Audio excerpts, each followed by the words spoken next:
Hello and welcome back for another episode of Talking Baldocks.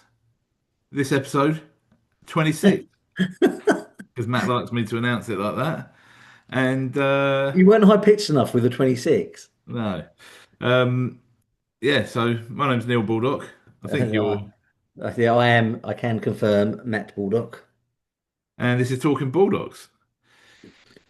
So we were chatting about the power of being curious, weren't we?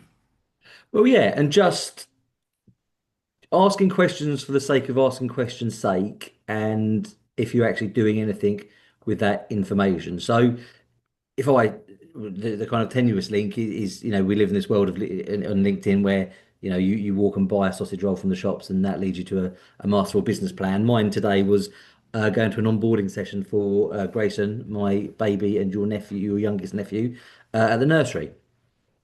And we went to the nursery, and they obviously have a lot of questions to ask. But it just kind of got me thinking about the way that agents do things, because we agents have a lot of questions that you are mandatory. So, in terms of, there's obviously the material information stuff on the sales side. There'll be a lot of basic questions we need from our landlords. But I wonder how many of us actually just send out forms, get them back and go, right, that's done, and we were treating it as a tick box exercise, or do you actually even read them or even take the info yourself? So just the reason I mentioned the nursery is they're asking a lot of what I would consider to be standard questions, which they could have just sent me on an email, and and part of me, the way my brain works, was thinking, why am I sitting here for 50 minutes? I could have done all this within 10 minutes on a computer and sent you the answers, and we'd be done. But they obviously want to get to know the baby. They want to get to know the parents.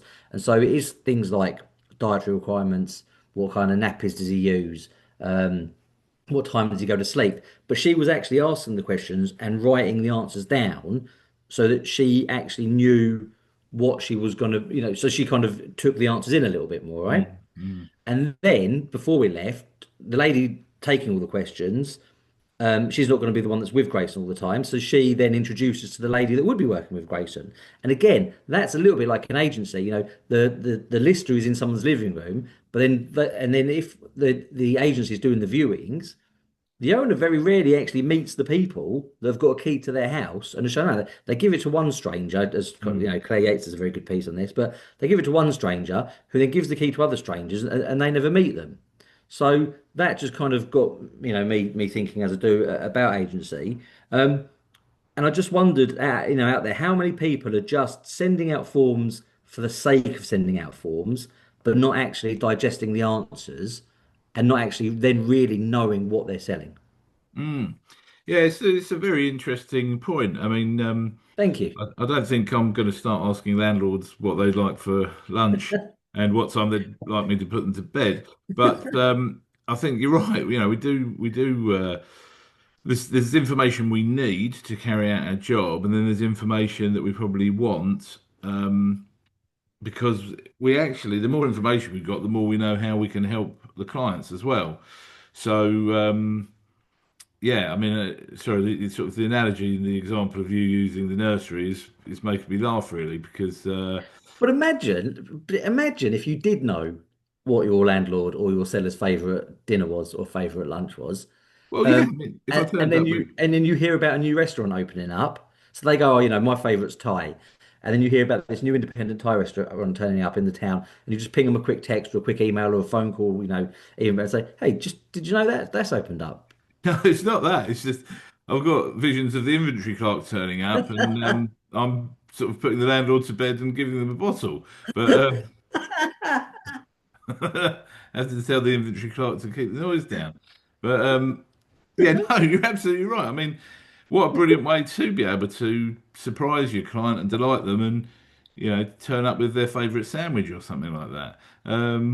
So yeah, no, I mean, this is brilliant because it's descending into chaos. But it's just the sort of the correlation is funny.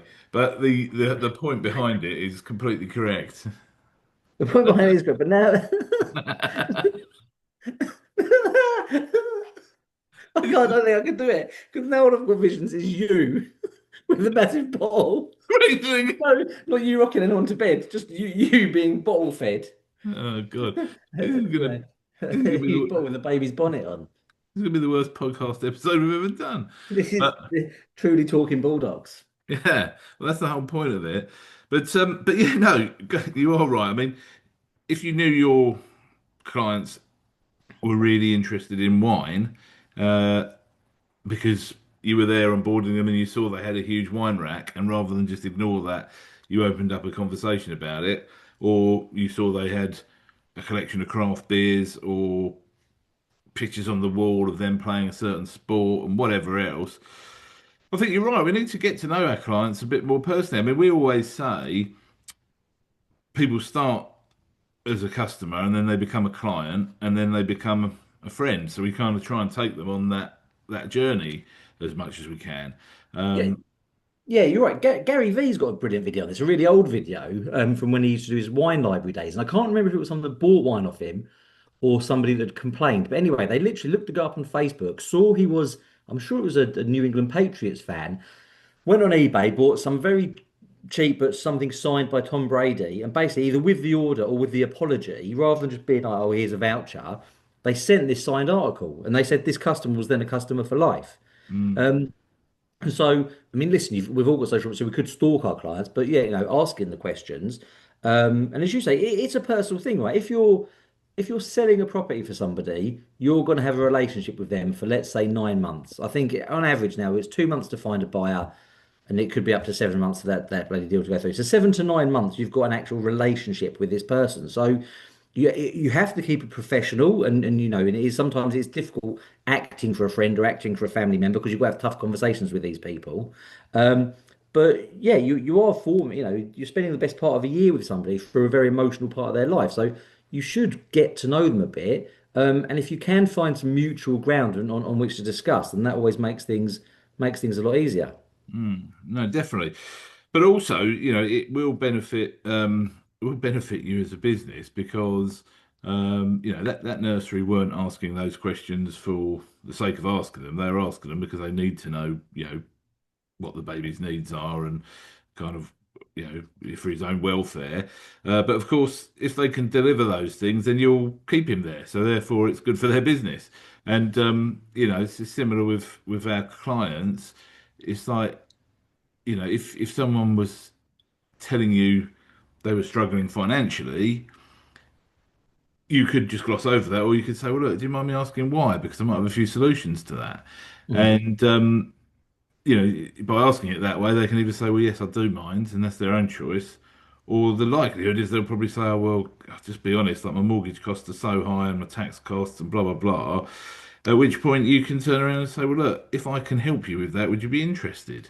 And then you might take them down the mortgage route, not because you're thinking, "Great, I'm going to get a commission off that."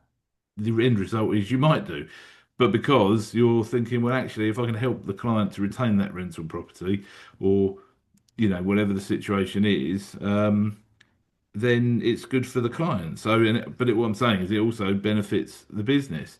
So, I think curiosity. I mean, I'm always asking people, like, obviously, I focus on landlords a lot because that's the sort of the side of the business I concentrate on, but I'm always curious with landlords and asking them how did they get this size of portfolio? And Ju- I've never ever been told, piss off, Neil. It's none of your Well, business. that's yeah, but again, that's because of the way you go about and do things. If the first question you ask somebody is like, "What? Tell me about your money problems," or how much have you got in the bank," or stuff like that. But going back to the finding out what your landlord's favourite sandwich is, or you said his favourite sandwich, if you ask enough questions about somebody that they believe you truly care about them. And I will just say this, the way to get someone to believe you care about them is to actually care about them. So, Yeah. like we always say, and I always say, agency is about people, not property, right? People first. So you have to have an interest in them as people. But if you've got a client where they think you care about them to the degree that you even know something about their social life or their favorite dinner, whatever that is, they're then much more likely to feel comfortable opening up to you about the bigger things, Mm. which will then lead down the road to more business. Because, yes, I'm saying it's about people, but we're all here to earn money. But I think people can smell bullshit a mile off if you just ask if you're fake friendly. But if you show some real care, empathy, and real interest in them, rather than just can we get to the money part, then down the line they're going to open up and you're going to do more work with them. As you mentioned, in referrals or with a landlord, I would guarantee that most letting agents listen to this have got a landlord where they've got two or three properties and that landlord's got another couple, but they just don't either know about them or they haven't given them yet. Because Mm. landlords don't like to put all their eggs in one basket. No, that's right. And they're not going to tell you until they really trust you. And then they're not even going to tell you just because they trust you. They're probably only going to tell you when you ask them about it. Yeah. Um, so, So to give that more of like a real world context, rather than just laughing about bottle feeding, then obviously we've put out there, we're opening a second office over in Reading, and we're starting with 150 managed tenancies, which not many people get to start from scratch with that. But do you want to give a bit of a background as to how we suddenly ended up with one landlord, well, a corporate client, giving us 150 properties? well, yeah, because I asked the question to sum it up. But basically, because we took on a job that probably not a lot of agents would have taken on, in all honesty, because it was a job where the it's an HMO, which obviously we kind of specialise in, and it wasn't in very good condition and had some very bad, poor quality tenants, and the place had just been badly managed. So many agents wouldn't have even touched it with a barge pole. But yeah, we've always taken a can-do attitude, and we kind of take the view that we're very much a problem-solving company. So as long as it makes sense, we'll do it. And we've done a very good job down there. And so I've just developed a relationship with this client and asked them, out of interest, this is because I could see the way they'd bought that property was at auction. They just bought it with the tenants, and I just said to them, "Are you looking to do more of this? And do you have any other properties?" And then they said, "Well, actually, yeah, we own." It's actually 300 in Reading that they own, isn't it? And we're going to give you half to start and see how you go, and then we'll look to give you the other half. And we've got multiple sites around the country for them now. Yeah, and really, they're looking for one agent that they trust to be, no matter where it is in the country. They don't want to go and use 20 different agents. They're looking for one agent to be their point of contact. Because we even looked for some after a commercial thing, like Portsmouth kind of way for them as well, don't we? Yes, yeah. Yeah, so they're looking for one point of contact who can handle everything and just get and what they want to see is that stuff gets done. Um, and that is what we do. We get stuff done. So But yeah, without but you being curious and actually asking the questions, we wouldn't have done it. I was thinking another one. We got past the lead the other day from another agent who said, "Oh, this guy's phoned me about. He doesn't even own the HMO. He wants to know if he should buy it." So the agent was thinking, "I've probably no business in it, but also I don't really deal with HMOs. You do it." And then once we had a chat with him, the guy actually owned 50 buy-to-lets. mm, And so it's very short-sighted sometimes of agents that they just hear one thing. So they hear, I might buy an HMO, can you help? I think I'm not interested in that. But if you actually have dialogue and have conversations with people, it's amazing what else they have.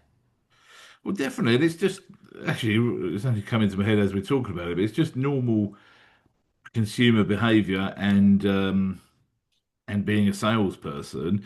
I look back to the days when fresh out of school in my retail career, someone might walk in asking to buy one thing, and when you actually get curious with them and say, "Well, look, why do you want that? What is the purpose of buying it?"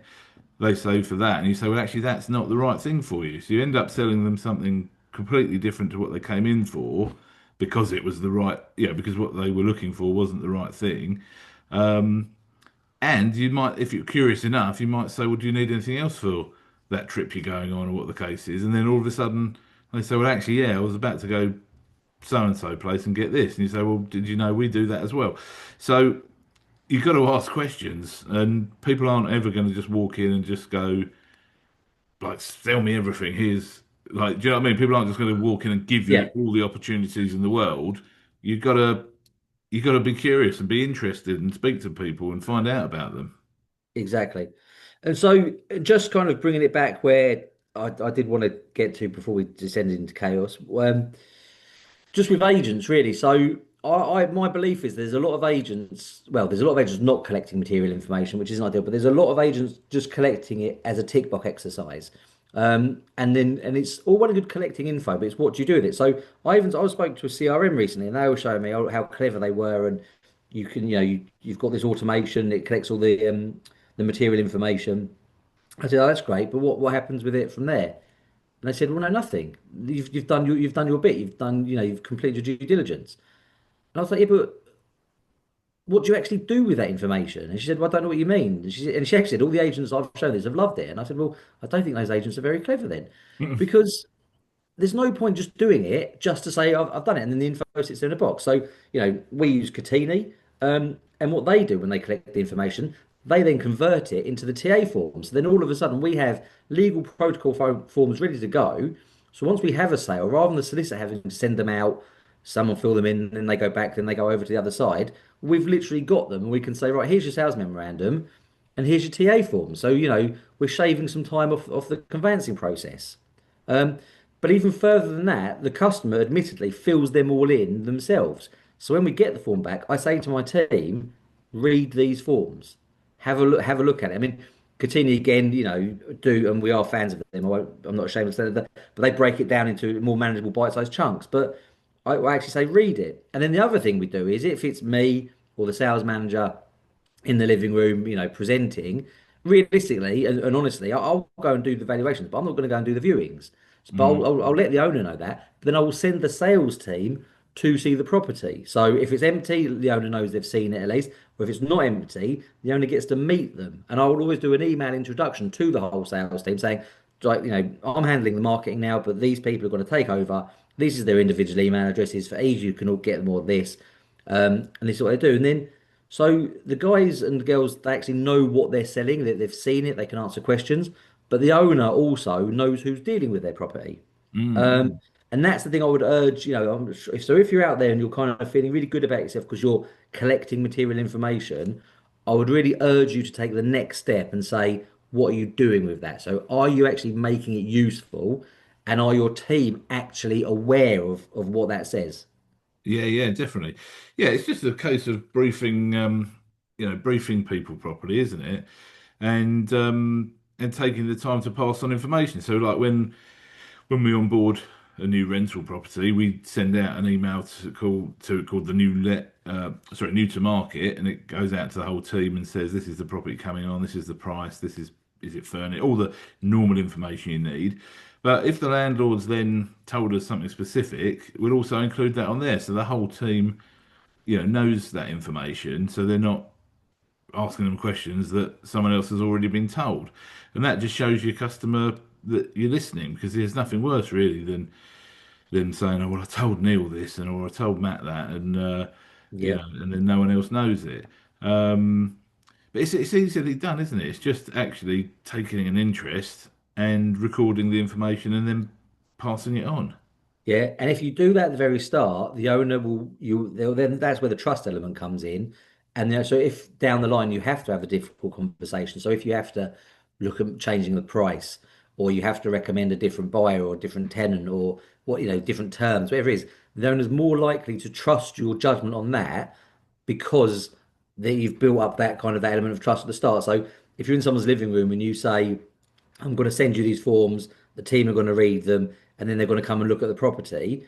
If that doesn't happen, you've just been the agent that says stuff and doesn't do it. But it doesn't have to be big gestures. If you just say little things that are going to happen, and those little things do happen, then you build those kind of Mm. bricks of trust. So when the big decisions need to come in, it's a lot easier. Yeah, definitely. And just going back to the sort of analogy of what's your nap, what time is your nap time? But it does actually translate into the adult world, because you should be asking your customers, what do they do for a living? Because if they do night shifts and you're constantly phoning them in the morning, they're going to be pretty damn pissed off. Whereas if you've asked them and they said, look, I'm a police officer, or I work at the hospital and I work nights, please don't phone me in the morning, because I need to catch up on the sleep. Then don't phone them in the morning. Yeah. And you could, and okay, you could, if you hadn't asked that question, you might phone them in the morning, they'd tell you, and then you don't do it again. But it's a hell of a lot better to have actually known that information from the start. Although actually that was the point I was going to make at the very start of the podcast until I couldn't breathe. So yeah, no, precise. But all the things like that, just asking those kind of questions, finding out again about the owner situation. The amount of times you'll see a listing and it's chain free, and you go, well, how come it's chain free? And the agent will say, oh, because they were going to move into rented. Like, do you know how difficult it is to move into rented? Like, Mm, move it, especially when you're selling a property. So actually, have you asked? Okay, so don't just say, "Oh yeah, it's fine. We'll sell it to you. I'm going to move into rented," and go tick. It's okay. What are you looking for? Where do you need to live? How many bedrooms? What price up to? Because if they go, "Oh, I'm going to move into a two-bed flat and I've got £300 a month to spend," well, that's not going to happen. So you need to kind of actually make sure that it is possible to move on, because a chain-free sale where a rental is involved can actually take longer than a huge chain. So there are, questions like that. And again, not just, oh, you want three bedrooms. It goes back to, what are the bedrooms going to be used for? Well, I actually need two and an office. Fine. So you need a two-bedroom house with an extra room downstairs where the kids go to school. Just again, showing interest in all that. You'll just get to where you want to be, and which is ultimately getting sales, and that's quicker with the more information you've got. 100%. Good. Right. Well, a shaky start, but I think we got through it, and hopefully we've provided some value to people there. I remember this last one. I'm going to remember again. As always, please do like, subscribe, comment if you can. It's nice to know if you're listening or watching, and we'd like to know your thoughts. So please do that. We shall be back. We might not be back next week because it's your birthday next week, Yes, but we might not. we might have a skip, but we'll see. But until then, I've been Matt Baldock. He's been, Neil Baldock. and we've been talking Bulldogs.